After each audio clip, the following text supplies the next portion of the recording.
I don't really remember. I do want to remind you it was done under the aegis of the Harvard School of Work and Technology project. And we were in the midst of an experiment at a time in our society when people were coming at us with all kinds of ideas, and none of us had any idea how to operate a democratic environment. At the same time, we produced goods and services for the public. So it was a very traumatic time. Much of the comments that you've made turn out to be, as I say, prescient, and they did require us to pay a severe price, which we would have been better off. It certainly would have been better off, I've lost the faces, to not give the company, I think it was Roger, huh? But to have people earn it. But in fact, and it would have been better off if the other people were represented in the structure. One point about structure, and that is that I haven't owned any of the company for a long time. I tried to give, at that time, you remember some discussion about 50% for the clients. I tried to give 50% to the clients, but they said it was a conflict of interest, so they refused it.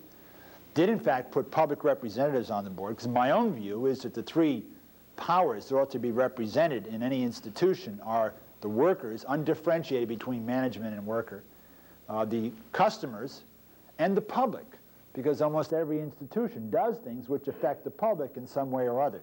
Polluting the environment, maybe moving out of the community, doing things which affect the community. So they ought to be represented in the decision-making of that. And that's what I tried to set up.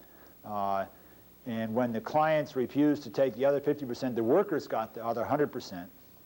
And all 100% of the stock has, for some period of time, been invested in a trust on behalf of all the workers, on a one-person, one-vote share. The workers who stay here. At one time, it was invested in a way that the workers who left took piece of our rocks with them. And we decided that wasn't a very good idea because we weren't going to have many rocks left if they kept taking them away. And the other thing is the public representatives have been kicked off by the workers because they didn't see. So in terms of how much I control, that was something very dear to my heart that they should be participating, and they decided not to do that. I need just a couple minutes to kind of put this all in perspective, then I'll be happy to receive more of your withering criticism about the incapacity of our community. And I want you to be free, and it really helps me. One of the reasons I come here because you help remind me of what it is I have to do, in some cases how far we have to go, and but also to remind us that we live in a real world and we are trying to model something which has to do with where we're all going. I come out of the civil rights and anti-poverty movement, and when I discovered that those movements were failing to really change society, I discovered that the reason they were failing to change society was because all the institutions in our society were operating on behavior patterns which had built into them, if not the creation of these problems, but they reinforced these problems. Therefore, women who were discriminated against in society, they were discriminated against by discrete individual people operating in a context of an institution. Therefore, the sum result of all the behavior, countless thousands of people, was 59 cents on the dollar earned by women in America, and discrimination in constant other ways. Racism in our society has been documented, so we need to all understand we are and have been a racist society, and it's one of the burdens we carry, and we need to eliminate it. The company was founded in Washington, D.C., the nation's capital, at a time when Washington Post, the paragon of liberalism, advertised in real estate under white and colored, the year John F. Kennedy was elected president of these United States. That's the context in which we founded our company. And the racist behaviors of all individuals operating in a context of small institutions, governments, the sum total of that was the society where black people earned 53 cents on the dollar, where black unemployment rates were twice as high, et cetera, et cetera. We lived in a society where the bottom 20% of the people get 4% of the income, the top 20% of the people get 45% of the income. The top 10% of the people own 70% of the wealth in America, where there are over 10 million people work full-time, 40-hour weeks, and take home less than what's required to live above the level of poverty in America. And it goes forward, and today we live in a society where 1 out of every 4 children is raised in poverty, where there are nearly 10 million people out of work who have given up work. where we took $160 billion of our assets last year and we used them for corporate mergers, which created not one single job, but enormous paper wealth for a small number of individuals. Now, this is a free society, and we can continue to operate that way. But those of us whose lives were committed to social justice said there ought to be a better way to do things. And so we set out to do that. And one of the things we've tried to do is to say that if we can't change the way America does business, then American business is going to continue to create the kind of problems that we were concerned with. I think that's recognized by the Supreme Court, other institutions. So we have set out to do a model. So the first goal and purpose of our institution was the elimination of racism, not a creation of a democratic society. And I'm proud to say that we are a minority company. The second goal was to eliminate sexism and eliminate maldistribution of wealth. And so we created policies, our minimum income, maximum income, no layoff policy, no exclusionary policy, all designed to deal with these problems which we thought were endemic in our society. And if we couldn't deal with them in a discrete individual way as a company, then we couldn't recommend other solutions except the government have a society where all businesses were allowed to do whatever the hell they want. And then government would have to step in and solve all the problems in order to maintain the fabric of our society. So we have been at work trying to create this model which deals with those kind of problems. Along the way, I discovered, and we discovered, that democracy was essential in the operation of the institution. Why? Because without democracy, there was no accountability, no responsibility on behalf of the workers for what went on in their lives. So either you're going to have a pleasant plantation, a benevolent dictator creating certain kind of values, but if they weren't voted on and accepted by the people, then they weren't going to become part of the warp and wooves of their lives. And they wouldn't understand their responsibility as citizens in our society. So we came to democracy as a process, as a way of trying to transfer responsibility and accountability to individual human beings who worked in our place. It is not the most essential part of what we do. The most essential part of what we do is to create social justice in America. And I happen to be one of the believers in the principles of the country stands for are based upon human dignity, an individual kind of respect for people, and that's what we're trying to do. So that's kind of the framework for what it was that we were trying to accomplish. We've made a lot of mistakes. We've made a lot of achievements. One final thing about the insurance industry. When most of this film was taken, we were a brokerage. I talked about we became the largest brokerage in the world. I don't know if you, in the United States of our kind, I don't know if you had Charlie Finley in here, the guy who owns the Kansas City Athletics. Used to own the Kansas City Athletics, now the Oakland A's. Well, we were twice his size. You know, and he took his money and he made a fool of himself on national television with his donkey and, you know, putting people in different color uniforms, all the rest of that. We took our money and we created a social justice institution with it. But we were a brokerage then, which meant we passed through.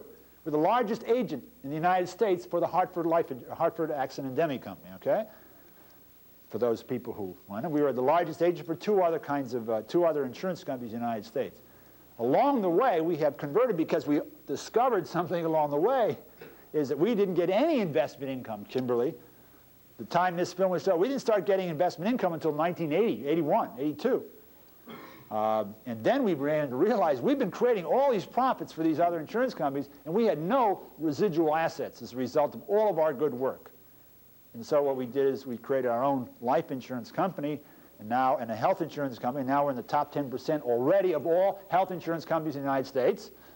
We have a fantastic product. We're the only company in the United States which offers unisex rates. We provide care for acupuncturists, chiropractors, osteopaths, herbologists, all those kind of things. We provide for elective abortions, birth control devices.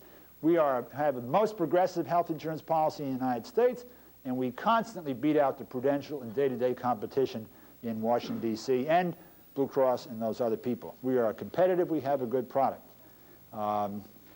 So we have gone off in that direction, but we have discovered that the insurance company has an asset that we didn't realize until recently, and it's the focus of our attention now, and that is the insurance companies of America control, through pensions and other forms, some hundreds of billions of dollars, approaching $1 trillion of assets in America.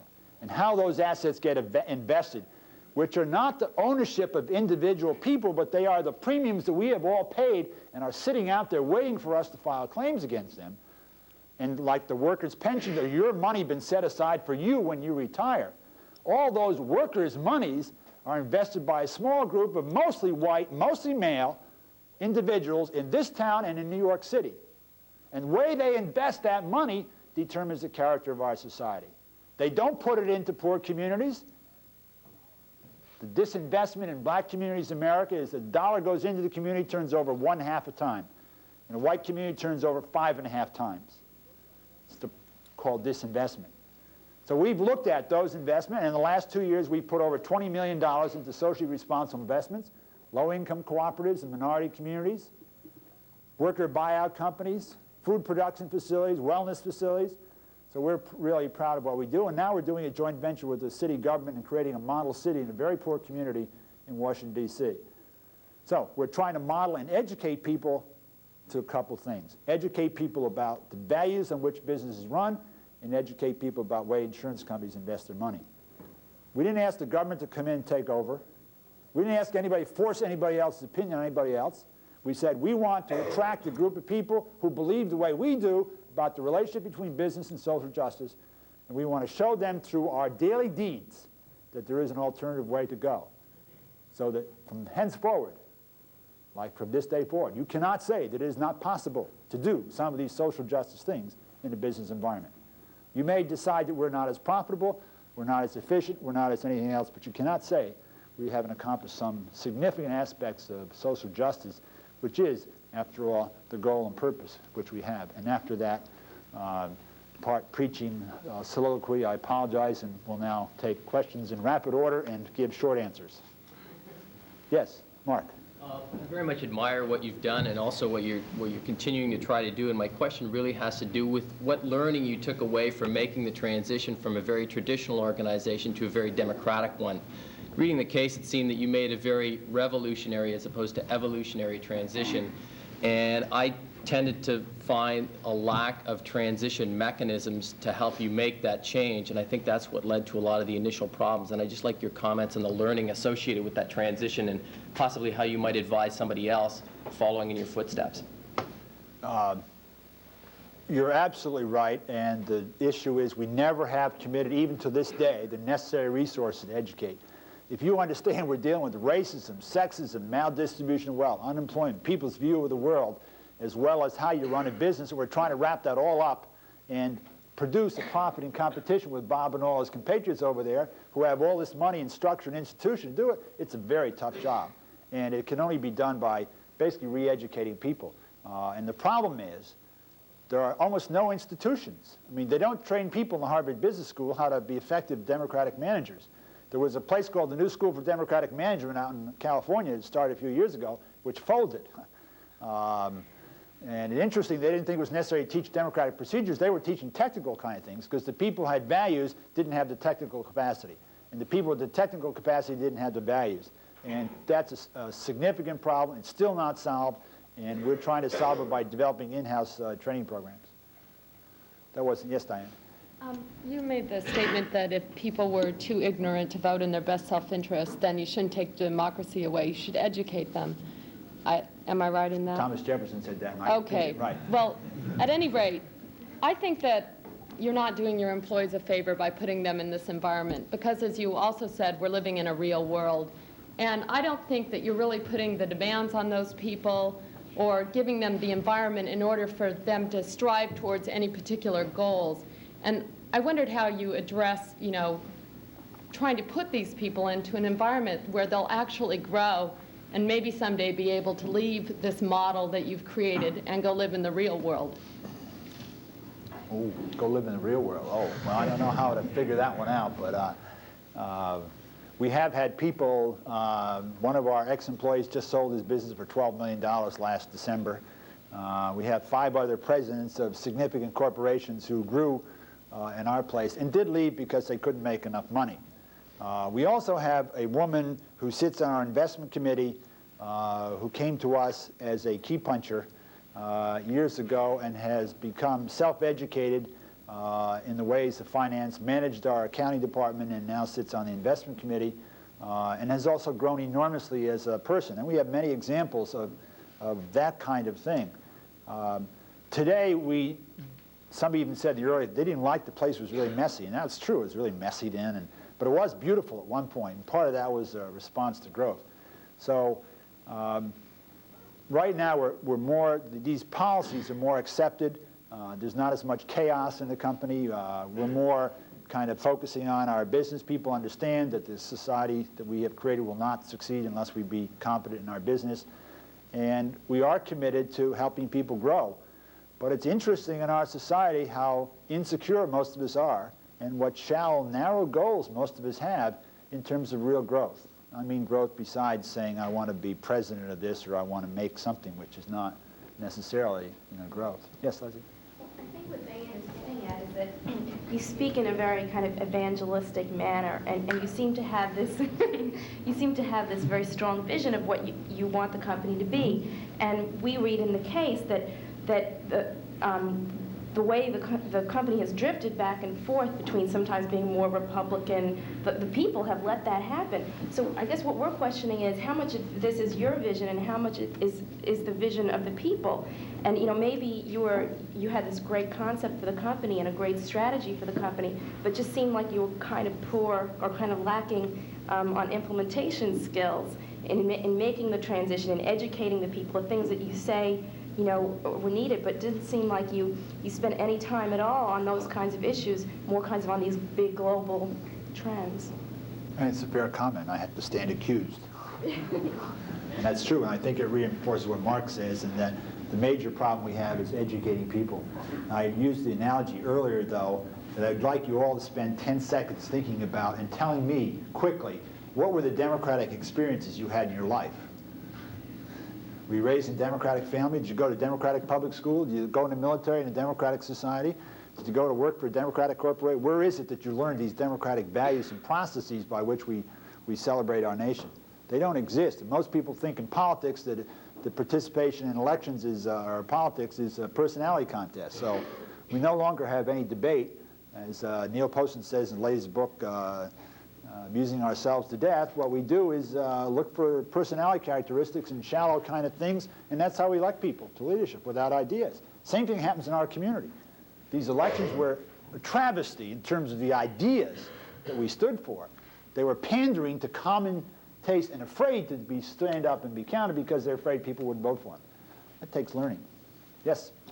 As people have received more education and as the participation has developed, have you noticed, have they themselves imposed different kinds of structures or things that are more efficient that maybe are not quite as democratic, finding that those kind of things work better than the kind of melee and the hundreds of committees and things that were done at its inception?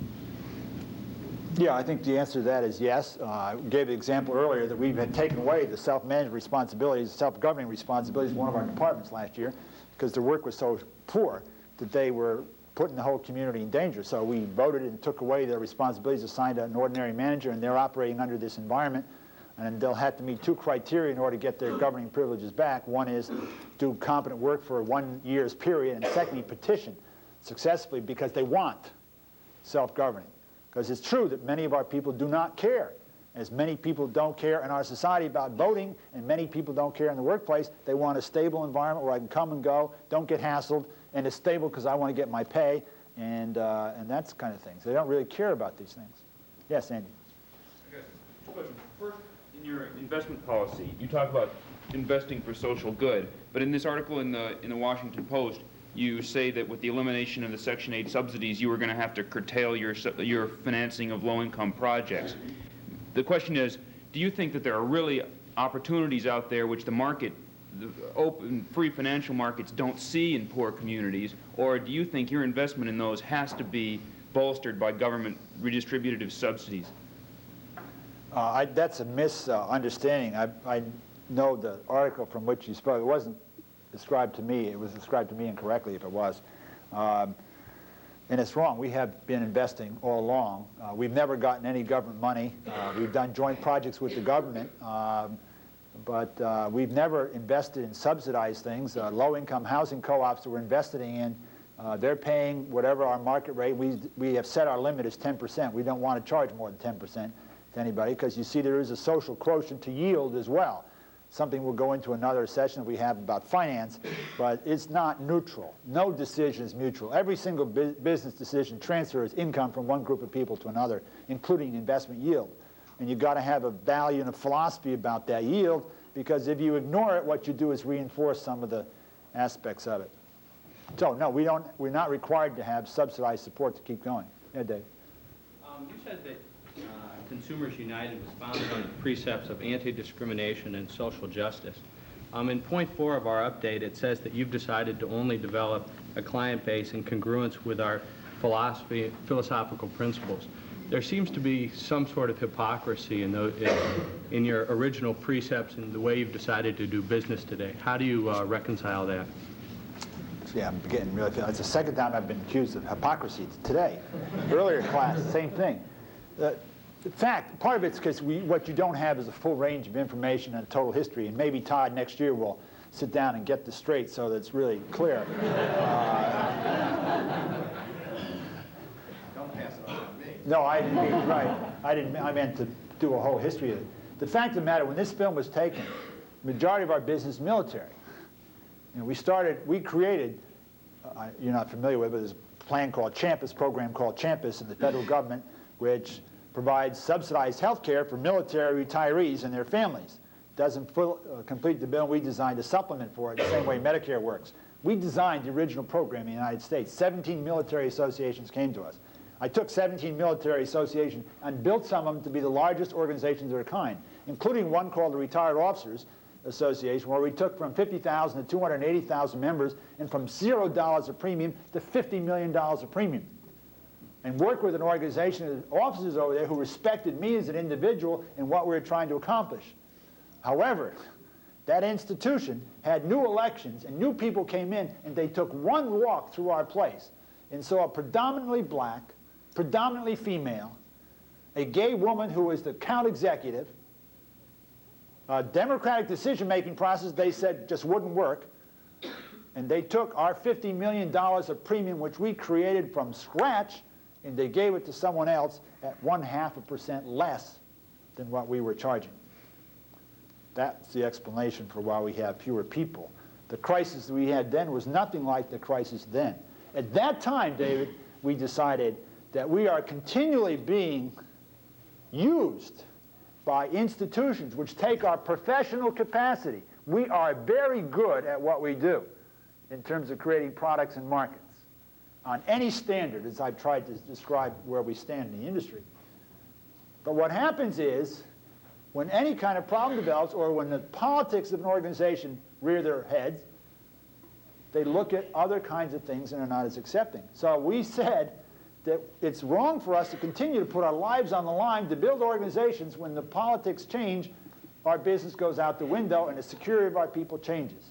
So what we did say, and what that article accurately reflects, is that we decided to go after what we call parallel interest groups.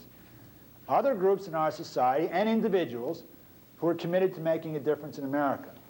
We think there's about 35 million Americans out there who think what we do is terrific if they knew about it.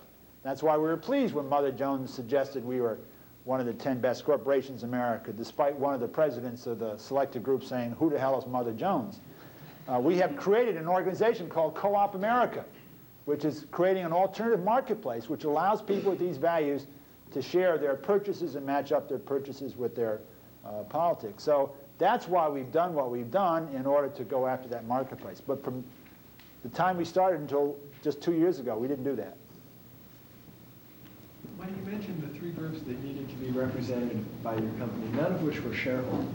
And I'm curious. Oh yes, they were. Remember, the shareholders are the owners of the workers, right? They're the 100% owners. But perhaps voting more as employees when their power group is represented. And my question to you is, to what extent can a company that has outside shareholders still be an instrument for social change, or is it outside shareholders that gunk up the works? Oh, no, I think that I attended a social investment forum this week. I'm trying to remember, there's a bank here, a big bank called something Trust. A guy named Bob Zevin heads it up, and they have a very socially responsible investment policy, a traditional bank. And they were represented. There's a group called Franklin Research here in the city, which is doing socially responsible investments. So there's a lot of people doing those kind of things, taking shareholder money. We don't have shareholders because we're a private corporation. We had to raise our money by borrowing from banks, which is not a very efficient way to do it. But I don't think the shareholders are in opposition to these democratic values. As a matter of fact, the educational process has to show shareholders that they can't make money on the backs of the poor by paying people unfair wages or by having products like the Dalkin Shield, which are harmful to the system. They can't make money that way. They need to make money over the long term by providing money for the development of good goods and services in our society. I don't see any necessary contradiction. All the investment funds that come out of pension trusts need to be invested as capital. And by the way, one of the arguments is we need to do things the way we do in our society because it attracts individuals' investment. That's not necessary. The most important form of capital in the United States today are pension funds and pension trusts, and over 50% of the stocks owned and moved in the market today, as you know, are moved by big institutions. So that's where the money is coming from, and the people who control those institutions control the capital future of our society. Let's get somebody over here who's okay. Yeah, just to follow up on that, you yourself admitted, though, that you made investments below market rates. In other words, you would put money into something even though you knew you could make more money into something else. Well, in a public company, aren't you opening yourself up to shareholder suits if you start following that kind of investment policy where you're not maximizing value for the shareholders? We are a legal cooperative by now, and there's a National Consumers Cooperative Bank in Washington. They have a president who came out of the traditional industry, and he wrote a little article last month that I thought was really good, short-term versus long-term profits. And he said one of the problems with the shareholder stock market industry is that they're not able to make the intelligent long-range decisions which are required by the nature of their business because they have to pander to the short-term quarterly reports of the profit and loss of the company. Cooperatives don't have that disadvantage because they're able to plan in the long run and take some losses to do the kind of reinvestment or restructuring their company, whatever they need to do, to respond to the inevitable changes. I don't want you to think that I'm not knowledgeable about traditional business practice. I probably will do any one of you one-on-one very good run for your money on Peter Drucker, anything he ever said, wrote, or thought about in his entire life, because he's one of my mentors in terms of understanding how things went. And one of the things he says, man, is the principle of organizing business is that it's determined by what happens outside the institution, not what happens inside the institution. And one of the accepted things you've got to have is change. Change is the nature of doing business. Every single business goes through these kind of processes, and the short-term management of these companies is disastrous for the long-term welfare of not only the companies and the shareholders, in my view, the country. Yes, Susie. I guess one of my questions is, you have a lot of elections within the company for people to elect their own supervisors. How much of that is a personality contest within the workers, and how much of that do they really elect good people? It was all personalities in the early days. It's less and less. There are many fewer elections now. We have a process. The board elections take place once a year. It's the legislative assembly. Our trouble now is getting people to serve on it because it's looked at as extra work, and much of the stuff we do is routinized now. So there's no big conflict. The people there understand how the policies work, and they've been working for a number of years, like the no layoff policy, minimum income. Those are all kind of very routinized and don't call forth the volatile discussions that took place in the past. In terms of day-to-day leadership, we've got a thing in place now which says that a person who's in an operational leadership position has to be ratified by two groups of people. The group they report to make sure that they've got the appropriate technical skills, and then the group they provide leadership for to make sure that they're being appropriately sensitive to the people who are the workers, but also the shareholders, right? So it's a twofold kind of thing, which is an evolution of our one-way democratic kind of thing that we started off with, which did have us have people in leadership who didn't have skills that were necessary. Okay, I got Mrs. McAfee here. McAfee? Yes. Ms. McAfee? I would argue ready that... withering for this comment here. I heard your earlier comment. I'm giving you a chance to make amends now. I don't know. if I can do that. I would All right, argue next. that the pursuit of profitability and efficiency would make every one of those stakeholders on the board happier. The customers because it's more efficient, the public community because you have more to give to them and their cause, your shareholders because you're increasing their wealth and their standard of living, and similarly with your employees, you can afford to pay them more and their standard of living goes up. And yet, by your own admission, you're not as profitable nor as efficient as other companies. You might be lucky and fortunate in that you're in the insurance business, but what if other companies in the United States, such as drug manufacturers and auto parts manufacturers, were to neglect efficiency and develop shabby products? And I'm saying, do you think your structure really would work for every company in the world, neglecting profitability and efficiency? Susie, let's get something straight. We do not neglect profitability or efficiency. We define them differently, and they may not be the same way that everybody. In profitability, for instance, I make the point again that we want to include in profitability social costs. So if our workers get a living wage, a living income, and that reduces the bottom line profit, I don't consider that being less profitable, because those people are more independent in society and more able to carry their own weight in society than are the workers of other companies who get paid less, have to take a second job in order to survive, or do whatever happens with people who struggle with not enough income. In terms of efficiency, we're not against efficiency. And it has been, on one level, a realistic criticism you could make that we've been terribly efficient in the early days. On the other hand, efficiency's got to consider other things which some companies don't consider. And I thought earlier that, I said to some group, I thought the Japanese had laid to rest the idea that participation in decision-making necessarily led to inefficient decision-making or operation. I don't think that's true. They've proven it better than we'll probably ever prove it. On the other hand, I want to say to you, in terms of efficiency, there's one really significant problem going on in our society right now, and that is the automation kind of thing. I'm not talking about a scary thing, but if you looked at the United States Department of Commerce put out a report recently which says, define the 20 jobs which were going to be the most needed jobs in our society by the year 2000. Only one of those jobs required anything other than a high school education. They were all service industry jobs. They're only estimated to be in need for 30,000 programmers. I don't know, you're not old enough to know how that industry has changed, but in the early days of computers, programmers were the significant thing because they were the people who gave instructions to the computer to get them to do what you wanted to do. But over the period of time, what's happened is we've developed generic programs by highly sophisticated people paid by IBM and some people like that, which provide the basic need for almost all kinds of companies in America. And so now what happens in companies, you get a lot of data entry functions, and the technical kind of level of expertise has dropped. We used to have 25 programmers in our company. We now have 5. So out of that kind of efficiency are coming a lot less sophisticated jobs, more and more of a service industry. And I think it's something that society is going to have to deal with by the year 2000. You folks are, I don't know if this group said it or somebody else said, the elite, cream of the crop, and you'll be among the 15% who will get good jobs and have interesting livelihoods. But by the year 2000, unless we change the way things go, the workforce is going to be divided into roughly 3 categories. About 15% who are going to have challenging, sophisticated jobs, and probably 10% of the 15% will be lawyers or doctors, because they're feeding on themselves in rapid rate. Another group of people are going to have low-skilled job in service industries. You know, there are more people work for McDonald's now, right, than for U.S. Steel, right? We know that.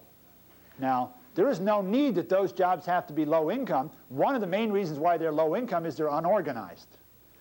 Those jobs are not low-income jobs necessarily in Europe. And the third group of people are going to be people for whom there is no work, because there's more and more of the kinds of things we need in our society can be done by overseas corporations and countries. So, you know, we're going to have to do some real serious thinking by the year 2000, not only about the kind of society we have here, but about the kind of world we live in. Again, I hope you get a real good analysis of what actually happens in the world in terms of finance. Money and jobs are moving across boundaries at a rapid rate, and there is no such thing anymore as a financially independent country in the world. We are all interdependent, and we need to face up to that fact and begin to include third world countries and their problems in our calculations of what a fair and just society is. Otherwise, we will find ourselves like our distant cousins in Britain, sitting on the downside of a slide into genteel, whatever it is that they do when they no longer are in power. Yes, somebody, yes, I'm sorry, we're out. Two more questions, two fast questions, nasty questions. We're going to end up, who's got the two nastiest questions here? Oh, see, the other room, the whole hand. All right, Tim. I'd like to make you answer the second part of Suzanne's question. Oh, okay. If we have to make all these grand changes in society, what are those changes? What's the Jim Gibbons grand view? If you could take some dust and throw it all on the Brad Ganoes of the world and suddenly make them socially just.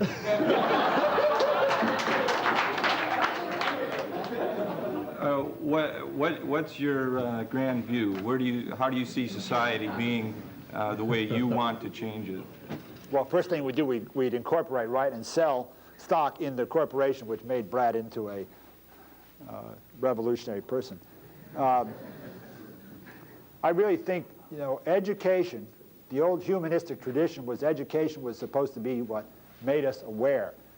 Definition of education being more and more aware of the culture and the reality in which you find yourself. And Eric Fromm said it much better than I do, but we're all born into a culture. And the process of education is to allow us to get outside the constraints of those cultures, outside our sex, outside our race, outside our nationalism. And I know it seems really trite, but the real idea is to first understand how the system works. And my message to you today is to say that you can no longer ever say that somebody didn't come and tell you that there's a direct connection between the way American business works and some of the problems we have in society. The second thing then is to use our values to create a different kind of culture. And I think I don't have any final answer, but I do know it has to do with creating, stimulating cooperative community, sharing, loving values in our society. And then to build the institution based upon those concepts. I'm not sure what those institutions will look like, and none of us will succeed in our lifetime. Martin Luther King said that all of us stand on the shoulders of the generation before so that the people who come after us can stand on our shoulders. And all I say is I don't have a utopia in mind, but we all do what we can do standing on the shoulders of those who went ahead of us, and that's my answer. Okay, last nasty one, huh? Okay, Nancy, we're going to get...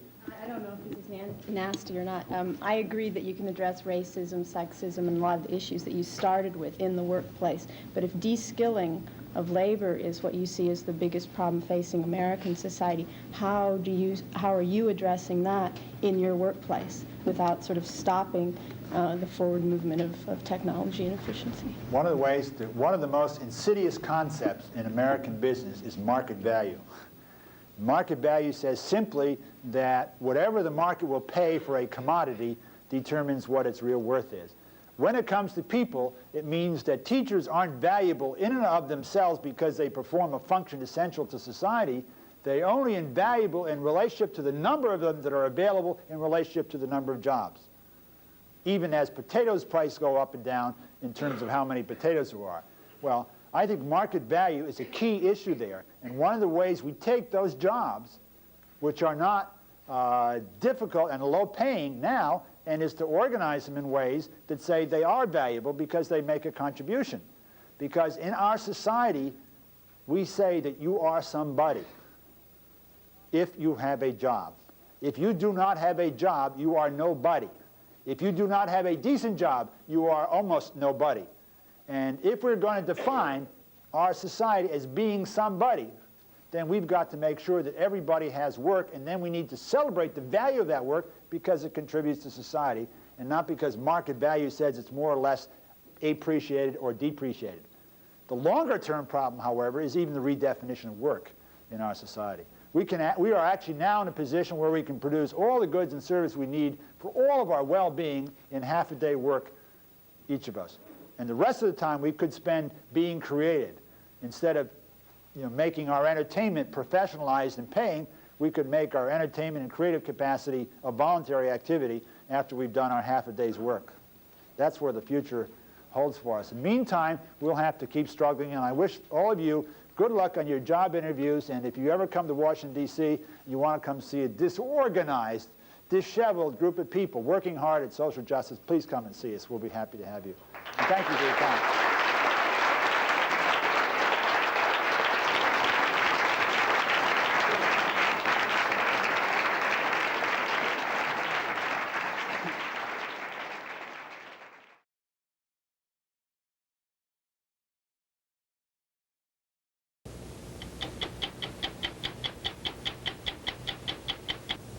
Jim Gibbons is not your run-of-the-mill executive. He's not your run-of-the-mill anything. 28 years ago, he started an insurance company and gave the employees a chance to own it. And instead of investing the company's money in the world of high finance, he put it into small, minority-owned businesses and inner-city real estate. He even spent more than $1 million of the insurance company's money to send kids from one of Washington, D.C.'s worst neighborhoods to college. So, is Jim Gibbons a hero? Well, he is, and he isn't. Yeah. Jim Gibbons didn't just send kids to college. He also gave his financial and emotional support to a program the kids designed themselves to raise their self-esteem and to help prepare for success, both in school and in life. The kids call it Young People on the Rise. You can become whatever you want to become. Where did you start? Right up here. Right. That's right. Exactly. They help each other with homework and spend time helping others in their community. For the last 2 summers, they've spent 3 weeks on a local college campus getting a feel for what college is like 3 2/3 and having fun learning. plus 2 and 5 6. But in the beginning, they weren't so sure about Jim Gibbons. People don't just come out in the blue and promise you a scholarship. So from the very beginning with me, it was one of those things where I just was thinking in the back of my mind, this is too good to be true. This is too good to be true. You know, I leave next Friday, and I'm still thinking, this is too good to be true. So, You leave next Friday for college? yeah, I'll be attending Florida A&M. And, As Young People on the Rise has developed over 7 years and the kids have started graduating from high school, 30 of them have entered college. Kia Beal is in Howard University, preparing to go to medical school. Alonzo Patterson is about to graduate from Lincoln University and already has a job with the Federal National Mortgage Association in Philadelphia. Malik Fuller is in college, as is his sister Fatima, who won a 4-year academic scholarship to Rutgers. Malik, when you met Gibbons, what did you think of him at first? I didn't like him. I didn't like Mr. Gibbons. My feeling was, what is a white man coming into a black, drug-infested community for? You know, no one else is coming to this community, black or white, to try to help us. But, you know, as the program went along, I began to see that he not only talked the talk, but he walked the walk, even though he was, quote-unquote, white. You know, but, well, white. Jim Gibbons grew up on the estate of a wealthy investment banker. His father, an immigrant from Ireland, was the chauffeur, and his mother, a domestic worker. My father and the people who worked there were not treated very fairly by the people. They were, in fact, slaves and were there at their bidding. How do you think growing up there and what you saw has affected you and your philosophy, your outlook on life? Seeing how people looked at immigrants and domestics, I had a great sensitivity for people in that same position in D.C. who, they weren't immigrants, but they were in the same kind of position. I recognized that among those people were geniuses and bright people and talented people in the same proportion they existed in all races of our society. No better, no better, no better. Yeah. Who made that great catch? Huh? Yeah. Can I have your autograph? Away. That's what it's like to be a hero. All right, I'll put this up on my wall. What kind of progress have you seen with these kids and Young People on the Rise? It's like watching my own kids. To see these kids blossom as they go through the stages of life is one of the great joys, and the reason, frankly, most of us stay involved. Gibbons got involved with the kids when he decided his insurance company should invest in a development in their community called Parkside. 7 years ago, he came down here. It was absolutely the most depressing, devastating piece of property I've ever seen in Washington. There were 13 murders in the project here and the one next door in the year we came in here. The drug dealers were rampant, and it was a place that was called the largest open-air drug market in the District of Columbia. So Gibbons Insurance Company invested $7 million rebuilding Parkside. Gibbons hoped that when and if it's ever finished, 400 families who are sometimes called the working poor will be able to buy these homes, and that the company would then make money on its investment. I'm proud to have been a part of changing what was a death camp in America, in the nation's capital, into something that I'd be proud to live in. After deciding to invest his company's money in Parkside, Gibbons called a meeting of the neighborhood kids. Alonzo Patterson came to that meeting, although he had other plans that day. I was supposed to be a drug dealer that day. I was going to sell my first drugs that day because I wanted to be a drug dealer so bad. And it never happened. Why did you want to be a drug dealer? Why do you want to be a lawyer? Because your father's a lawyer. Why do you want to be a doctor? Because the people you see are doctors. We didn't have that. All the people I saw who had money were drug dealers. So when we met the kids, we said to them, just tell us, what do you think we have to do to encourage you to stay off of drugs and not get involved in drugs? Anything in the world. For Jim Gibbons to come into a black community and say, yeah, I'm going to do this and I'm going to do that, we threw something at him like, let's go to Virgin Islands just to see what he's going to say. And I said, okay, and if you do what we say you should do, then we'll take you to the Virgin Islands. So we started a program. Gibbons said if the kids agreed to make sure no one got pregnant, to feed the homeless, to stay in school, and stay off drugs, they'd get their trip. I mean, that was a dream. I started crying when we were on the plane. I was so happy. But that was our reward. We had never been rewarded for doing anything positive. How'd you pay for it? The insurance company paid for it. We considered that, I consider that to this day, probably the best single investment I've ever made in my life. Out of those first 25 kids, at least 3 of them, at least 3 would be in prison or dead now. I know, and they will tell you, if it wasn't for that trip. It cost $35,000 a year to keep 1 kid in prison. We spent $30,000 to take the kids to the Virgin Islands.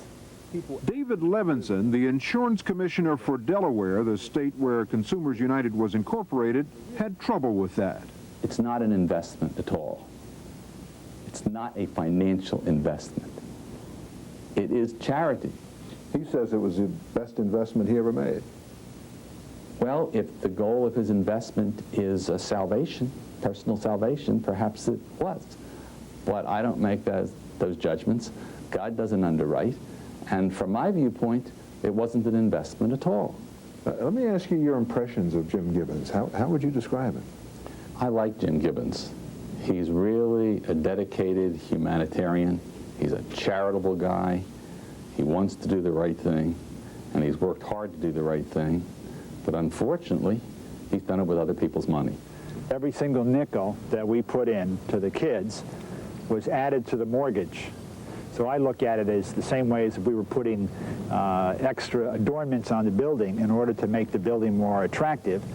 The money we put into the kids to inoculate the community against future drug use and create a future for the kids was a really significant investment. If you put your money in a financial institution and think you have the right to get it out when you want it, and you go to get it, either because you have a health claim or you want to redeem your life insurance policy or whatever, and you're told, I'm sorry, the money isn't here, I invested in a long-term real estate project and then took more money and sent children from that area to college because I think it's a wonderful thing to do, and someday, 5 or 10 or 20 years from now, I believe you'll get your money back. You don't know where you're going to be 5 or 20 years from now. You need your money now, and it's not there. Insurance companies have $3 trillion of people's money from the premiums they paid, and they invest that money. Now, a lot of that money they invest in office buildings downtown that are empty. Last year, $150 billion of that money went overseas. Those investments are considered okay because they're traditional investments. We consider those risky investments with no social value whatsoever. He did what he thought was right. It did not work out. Sometimes you cannot follow the rules and everything still works out for you. That didn't happen in this case, and the company had to be shut down so that the policyholders' money could be protected. As insurance commissioner for the state of Delaware, Levinson was required to take over any company thought to be unable to pay all potential claims by policyholders. Last February, Delaware took Gibbons' company away from him and put in its own managers to try to find a buyer for the company. So after more than a quarter of a century spent trying to prove his point, Jim Gibbons' dream has become impossible. Empty desks and vacant offices are all that's left of his insurance company. He's no longer invited to lecture at Harvard Business School about business ethics. His roster of clients, which range from a large group of retired military personnel to the National Organization for Women, is no longer covered by his health insurance. We called the kids together and I told them what had happened to the company and that we were no longer going to be able to support the program. Do you think he's let you down? No. But he came in and made promises. He kept it. He fulfilled his promise. He lost his company because of it. Because he felt so strongly for what he was trying to do for us. Would you believe? We've had all these so-called black organizations that are out to help the community. We've had them come in and just take users. And then you have a white man that comes in and he invests in these same people and he's still around even when the money is gone.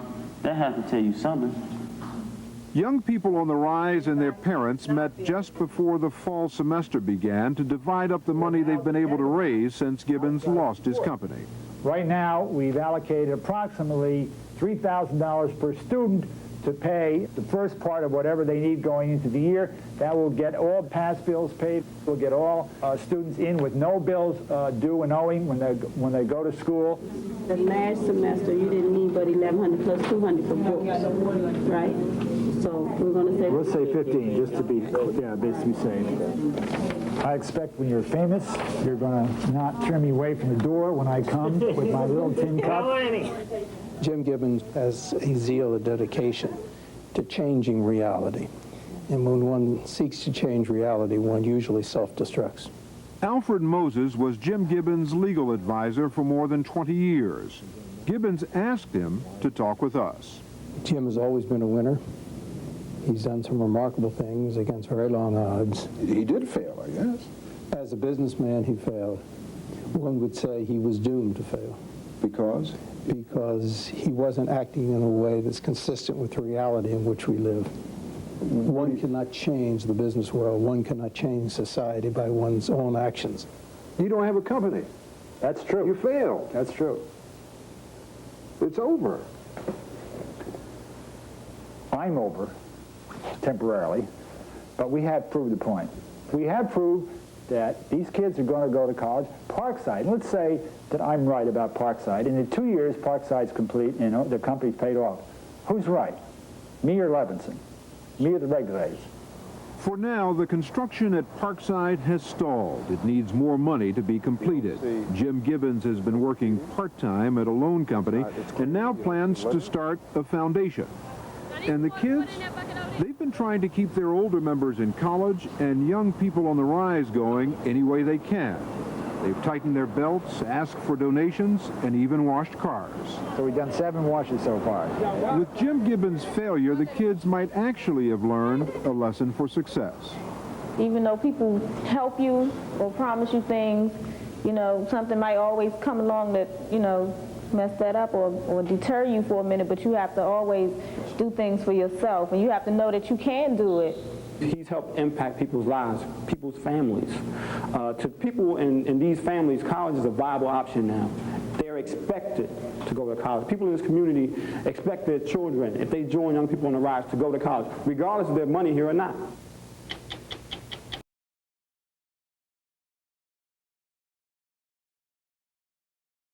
And what they found was something that we learned a long time ago and which has stimulated me to look at other things. What they found in Canada was that after 10 years of providing free medical care for every man, woman, and child in the country,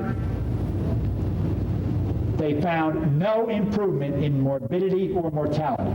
The rate at which people got sick or the rate at which people died did not change as a result of free access to medical care. Nor will it change in our country if we have and I happen to be for a Canadian-style plan for the United States, but it will not affect the health of Americans. It will affect access and equity in America. One of the best predictors of health in America, of whether or not, we can go around here, there are two great predictors about your mortality and about your morbidity. Okay? One question I would ask you is work satisfaction. Those of you, and I won't ask to raise hands because we have a lot of different kind of relations here. We don't want to. So, but if I ask you to raise your hand and say, who's satisfied with the work, those people would get sick less often than the people who didn't raise their hands. Second question, who's going to live to be 90 years old? And the people who raised their hands and said yes would in fact live longer than the people who did not raise their hands. It turns out that for most of us, our own belief system about how long we'll live and whether we'll get sick or not is very, very determining. And I want to share with you what I believe is a summary feeling that they have about health. And it is a feeling. First of all, it is not something discrete outside the body. It is not something which we aspire to, except when we toast wine at dinner or something. Here's to your good health. Outside of, and we wish never to be sick, right? We say prayers at night or whatever. But outside of that, we really don't have health as a discrete kind of thing. That's not the way you live your lives. And I've done it for every kind of group in America, and I always ask them what their goals are in life, and nobody ever tells me not to get sick. Nobody ever says health is a goal. What they tell me is, I'm working on getting my husband and I are having a problem, and the relationships. They're working on getting a better job. They're working on a house. They're working on their retirement plan. They're working on educating. They're working on the stuff that we all work on. That's what life's about. Third thing is loving relationships. Everybody wants to be somebody, as Jesse said. Everybody wants to be loved, Abraham Maslow said. And if we went around and talked to you, all of you, the status of your current relationship in life, your loving capacity and your being loved would be very, very critical in how you felt about yourself. And the final thing is something I'm struggling with, because I'm an ex-Irish Catholic who was a daily communicant, moved over to being a William James, Ernest Becker, kind of pragmatist, agnostic, willing to be open, wanting to be part of something bigger, but come on, I'm still struggling. But it's a respect for the awesomeness of life. And the question that we all have, no matter what the religion thing is, there is something bigger we feel intuitively, and we want to understand and be connected to that. Is that this demographic is bringing with them a different value system, which is forever going to change the meaning of being old in America. I can tell you personally, I orient. Anybody ever see that age rape video? You haven't seen that age rape video? Okay. You know the 72-year-old guy with a good body? Ever since I started free weights the day after I saw that.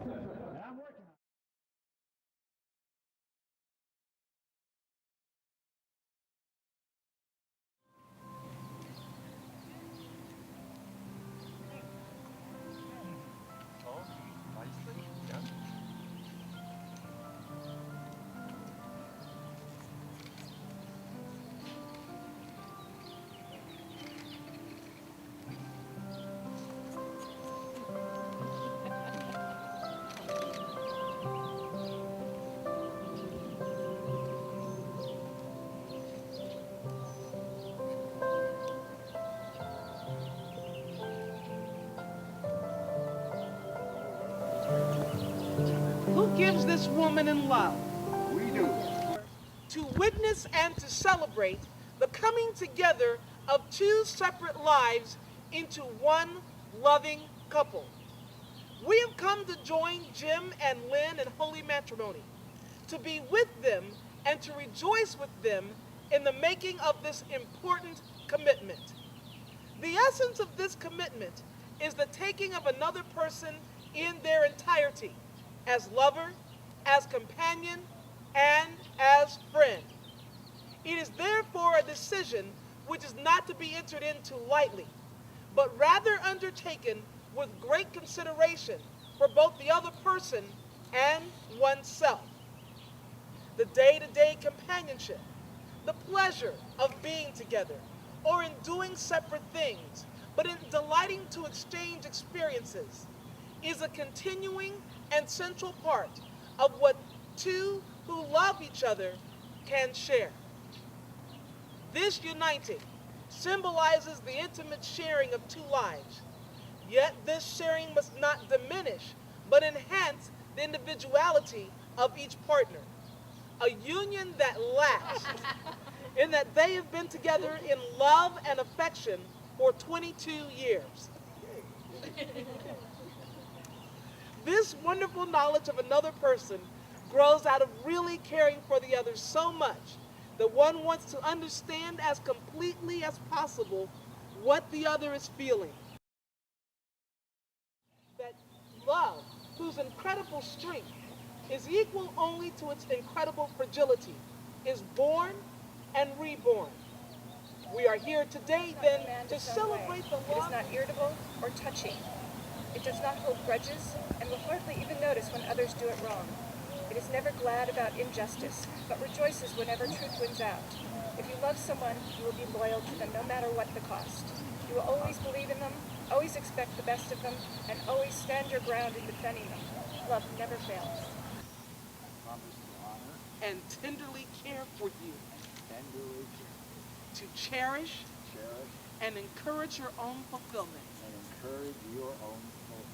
As an individual. Through all the changes of our life.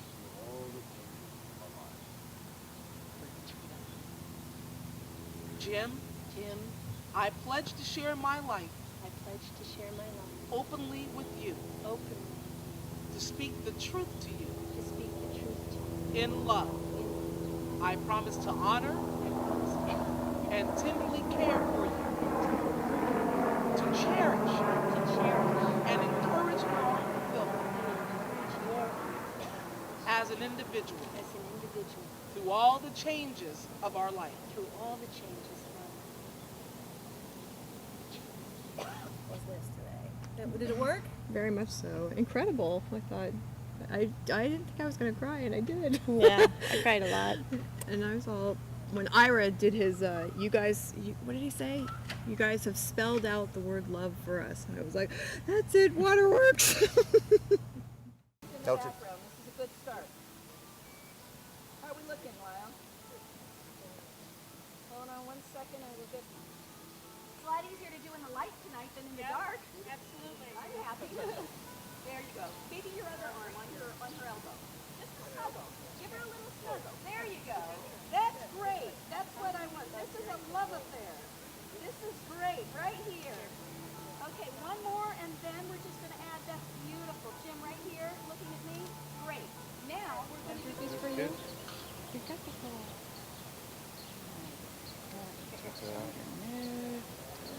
Is that good? Is it on right? Because I don't want people to laugh. No. I want them to take me seriously. Isn't it like a have family little speech. tradition to have to wear that, I believe? Yes? No, no sneezing allowed. Tracking Scott. Scott Tracking. Yikes. Steady cam all the way. Yes. God, we're looking through Yeah. Yeah. Hi, Judith. Hi, Heather. This is the main event. This is it. This is the... Just so you know, recognize me first, just immediately.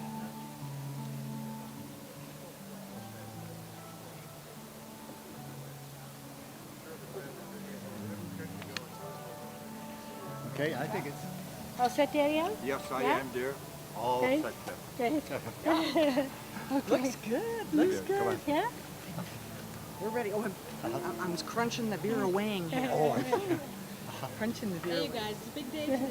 Big Hey, day. hey, Yeah. Big day. We're very beautiful day, excited. Spectacular place. Thank you. Yeah. Okay, well, let's go over here. Looks like...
Jim Gibbons is not your run-of-the-mill executive. He's not your run-of-the-mill anything. 28 years ago, he started an insurance company and gave the employees a chance to own it. And instead of investing the company's money in the world of high finance, he put it into small, minority-owned businesses and inner-city real estate. He even spent more than $1 million of the insurance company's money to send kids from one of Washington, D.C.'s worst neighborhoods to college. Gibbons got involved with the kids when he decided his insurance company should invest in a development in their community called Parkside. 7 years ago, he came down here. It was absolutely the most depressing, devastating piece of property I've ever seen in Washington. There were 13 murders in the project here and the one next door in the year we came in here. The drug dealers were rampant, and it was a place that was called the largest open-air drug market in the District of Columbia. So Gibbons Insurance Company invested $7 million rebuilding Parkside. Gibbons hoped that when and if it's ever finished, 400 families who are sometimes called the working poor will be able to buy these homes, and that the company would then make money on its investment. I'm proud to have been a part of changing what was a death camp in America, in the nation's capital, into something that I'd be proud to live in. I consider that to this day probably the best single investment I've ever made in my life. Out of those first 25 kids, at least 3 of them, at least 3 would be in prison or dead now. I know, and they will tell you, if it wasn't for that trip. It costs $35,000 a year to keep one kid in prison. We spent $30,000 to take the kids to the Virgin Islands. Insurance companies have $3 trillion of people's money from the premiums they paid, and they invest that money. Now, a lot of that money they invest in office buildings downtown that are empty. Last year, $150 billion of that money went overseas. Those investments are considered okay because they're traditional investments. We consider those risky investments with no social value whatsoever. I called the kids together and I told them what had happened to the company and that we were no longer going to be able to support the program. Do you think he's let you down? No. But he came in and made promises. He kept it. He fulfilled his promise. He lost his company because of it. Because he felt so strongly for what he was trying to do for us. Would you believe? We've had all these so-called black organizations that are out to help the community. We've had them come in and just take users. And then you have a white man that comes in and he invests in these same people and he's still around even when the money is gone. That has to tell you something. We've allocated approximately $3,000 per student to pay the first part of whatever they need going into the year. That will get all past bills paid. We'll get all students in with no bills due and owing when they go to school. The last semester, you didn't need but $1,100 plus $200 for books, right? So we're going to say... We'll say 15, just to be, basically safe. I expect when you're famous, you're going to not turn me away from the door when I come with my little tin cup. Jim Gibbons has a zeal, a dedication.